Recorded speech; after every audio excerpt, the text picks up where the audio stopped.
लहान असणारी बाई तिला पुढे करावं, स्वामी महाराजांनी म्हणावं ये ये ये इकडं ये म्हणून जवळ बोलवावं, आपल्या उजव्या मांडीवर बसवावं, सांगावं नारायण पंतांना आमची पोर आहे बरं, आमची पोर. स्वामी महाराजांचा कृपा आशीर्वाद मिळावा, खऱ्या अर्थानं कृपांकित व्हावं, खऱ्या त्या स्वामी तनयाच झाल्या त्या दिवसापासून.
हरे कृष्ण कृष्ण कृष्ण हरे हरे. की जीवाला मायेचा अनुभव हा 3 अवस्थांमध्ये येतो.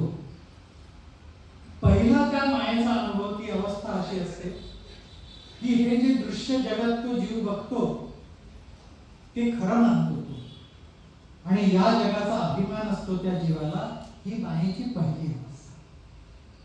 त्यांनी सांगितल्याप्रमाणे नित्य साधन करतो का, अखंड अनुसंधान ठेवतो का, असं जर काही करत असू ना आम्ही, तर शिष्य म्हणून घ्यायला ठीक आहे. आणि लाडका तुम्हीच तुम्हाला घोषित करायचं की मीच लाडका, आणि इतका लाडका की आता जगाच्या कल्याण माझीच विभूती, इतका लाडका मी. तुम्ही कोण ठरवणार आहे?